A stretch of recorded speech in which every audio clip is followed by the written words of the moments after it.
ഏറ്റവും സ്നേഹം നിറഞ്ഞ എൻ്റെ ഗുരുനാഥൻ അഗസ്റ്റിൻ വല്ലേരുവാനച്ച, ബഹുമാനപ്പെട്ട വൈദികരെ, ബഹുമാനപ്പെട്ട സിസ്റ്റേഴ്സ്, പ്രിയമുള്ള മാതാപിതാക്കന്മാരെ, സഹോദരന്മാരെ, വർഷങ്ങൾക്ക് മുമ്പ് ഒരു സാധാരണ കോളേജ് വിദ്യാർത്ഥിയായിട്ട് ഞാൻ ഇവിടെ വന്നതാണ് ഞാനിപ്പോൾ ഓർമ്മിക്കുന്നത്. അന്ന് ജീവിതത്തിൽ ദൈവവിളിയെക്കുറിച്ച് ചിന്തിക്കുകയും ഏത് വഴിയാണ് പ്രത്യേകം തിരഞ്ഞെടുക്കേണ്ടത് എന്നുള്ള അന്വേഷണവും ആയിട്ട് ഉള്ള ഒരു കോളേജ് വിദ്യാർത്ഥി. അന്ന് ഞാനിവിടെ പ്രഭാഷകനായിട്ട് വന്നിരുന്ന പ്രൊഫസർ ഡോക്ടർ റൂബൽ രാജിനോടൊപ്പം ഇവിടെ വരികയും ആദരണീയനായ അഗസ്റ്റിൻ വല്ലേരുവാനച്ചനോട് അനുഗ്രഹവും പ്രാർത്ഥനയും മാർഗനിർദ്ദേശവുമൊക്കെ ചോദിച്ച് ഞാനിപ്പോൾ പ്രത്യേകമായിട്ട് ഓർമ്മിക്കുകയാണ്. പിന്നീട് ചങ്ങനാശ്ശേരി അതിരൂപതയിലെ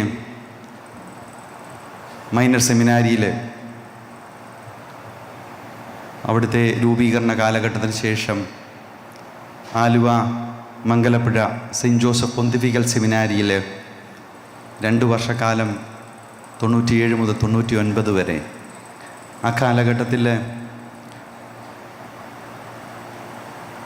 വീണ്ടും ഞങ്ങളുടെ പ്രിയപ്പെട്ട അധ്യാപകനായി, ഫിലോസഫി അധ്യാപകനായിട്ട് ബഹുമാനപ്പെട്ട അഗസ്റ്റിൻ വല്ലേരുവാനച്ചൻ ഉണ്ടായിരുന്നു. അച്ഛനെ 25 വർഷം മുമ്പ് കണ്ടപോലെ തന്നെ ഇപ്പോഴും ഇരിക്കുന്നു. എനിക്ക് പ്രായമായി.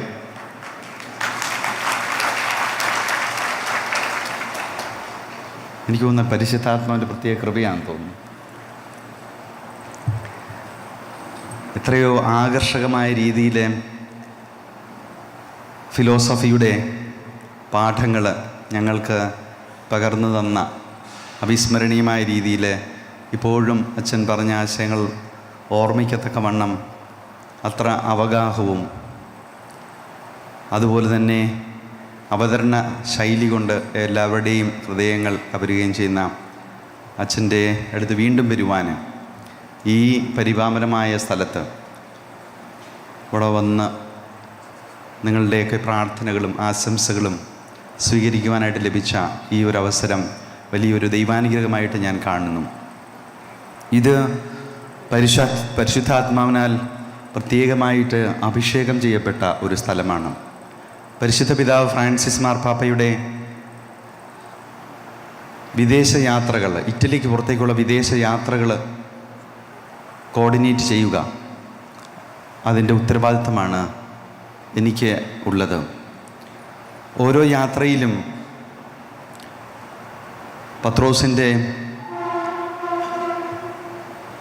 വിശുദ്ധ പത്രോസിൻ്റെ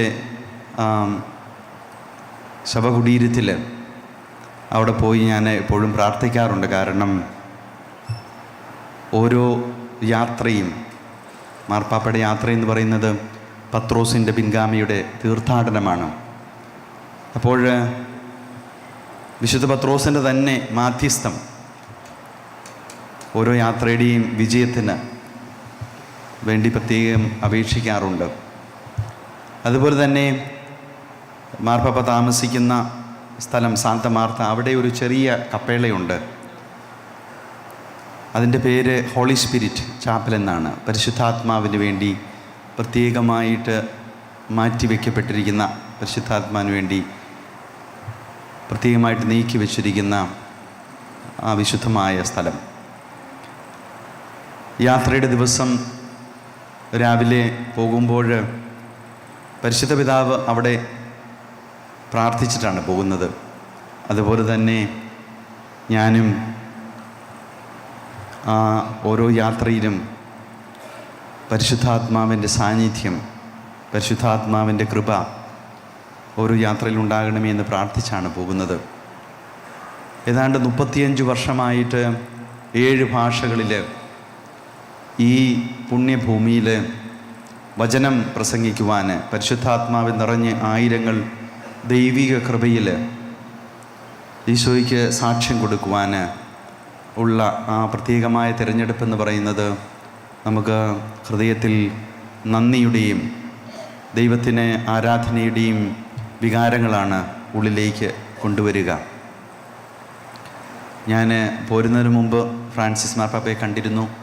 അതുകൊണ്ട് തന്നെ പിതാവിൻ്റെ സ്നേഹവും പ്രാർത്ഥനയും എല്ലാം പ്രത്യേകം ഞാൻ പോകുന്ന അവസരങ്ങളിൽ പോകുന്ന വ്യക്തികളോട് പറയണമെന്നും പരിശുദ്ധ പിതാവിന് വേണ്ടി പ്രാർത്ഥിക്കണമെന്ന് പറഞ്ഞ കാര്യം ഞാനിവിടെ പ്രത്യേകമായിട്ട് അറിയിക്കുകയും നിങ്ങളുടെ എല്ലാവരുടെയും വിനീതമായ പ്രാർത്ഥന പരിശുദ്ധ പിതാവിന് വേണ്ടി ഞങ്ങൾക്കെല്ലാവർക്കും വേണ്ടി ഞാൻ വിനീതമായിട്ട് അപേക്ഷിക്കുന്നു. ഒക്ടോബർ മാസം 6-ാം തീയതി തികച്ചും ആകസ്മികമായ രീതിയിൽ ഫ്രാൻസിസ് മാർപ്പാപ്പ പുതിയ കർദിനാൾമാരെ പ്രഖ്യാപിച്ചപ്പോൾ അതിൽ അവസാനത്തെ പേര് സാധാരണക്കാരനായ എൻ്റേതായിരുന്നു.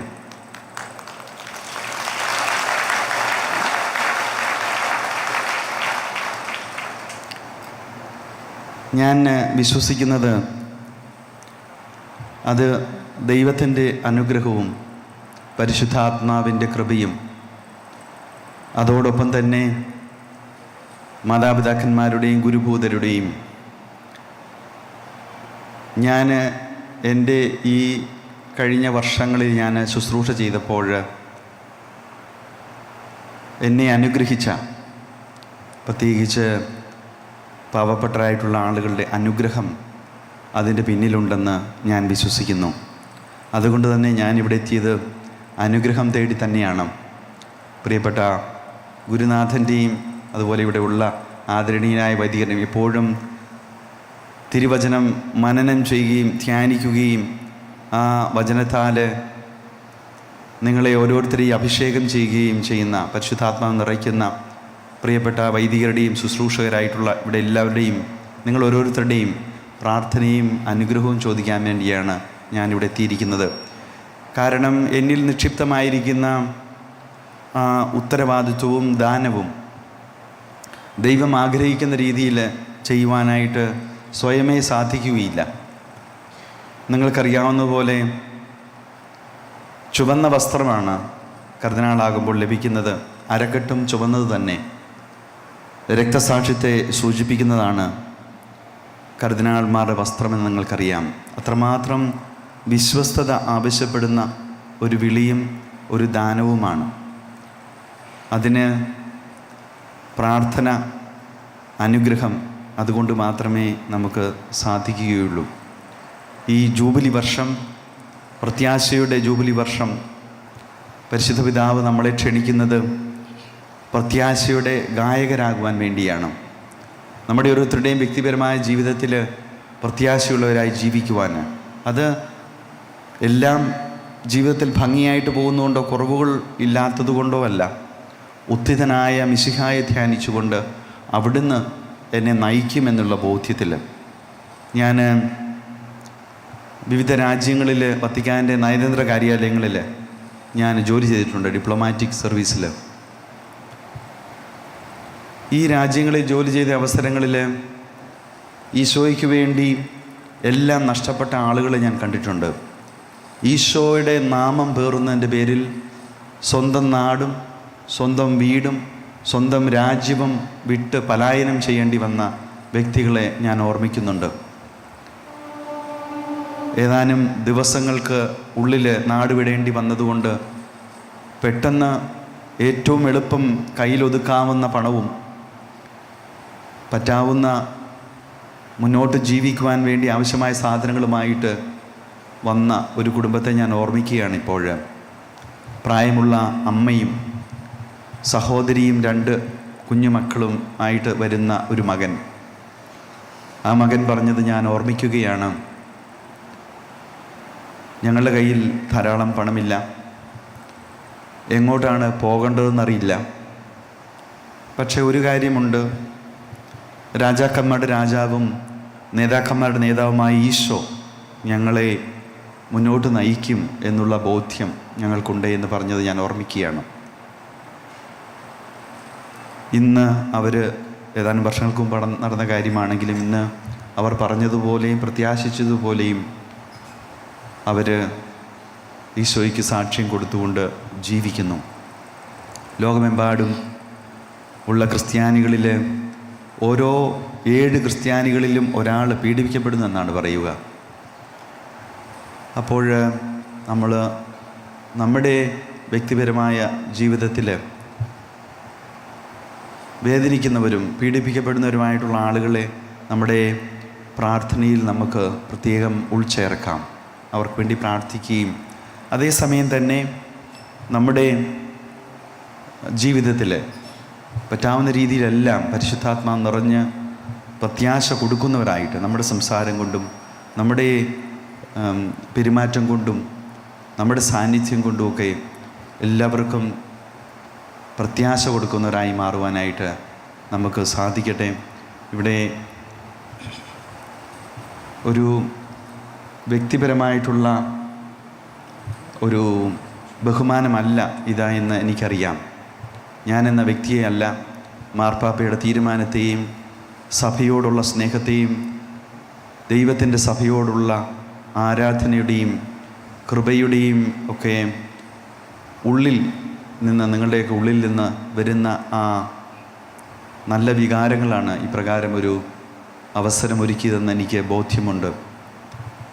സഭയുടെ ഉത്കർഷത്തിന് വേണ്ടിയും പരിശുദ്ധ പിതാവിൻ്റെ എല്ലാ ശുശ്രൂഷകളും ഏറ്റവും ദൈവാനുഗ്രഹപ്രദമാകുവാൻ വേണ്ടി പ്രത്യേകമായിട്ട് പ്രാർത്ഥിക്കുകയും ദൈവം നിങ്ങളെല്ലാവരെയും സമർത്ഥമായി അനുഗ്രഹിക്കട്ടെ എന്ന് ഞാൻ പ്രാർത്ഥിക്കുന്നു. നമ്മുടെ കർത്താവ് ഈശോ മിശിഹായുടെ കൃപയും പിതാവായ ദൈവത്തിൻ്റെ സ്നേഹവും പരിശുദ്ധാത്മാവിൻ്റെ സഹവാസവും നാം എല്ലാവരും കൂടെ ഉണ്ടായിരിക്കട്ടെ, ഇപ്പോഴും എപ്പോഴും എന്നേക്കും. ആമേൻ.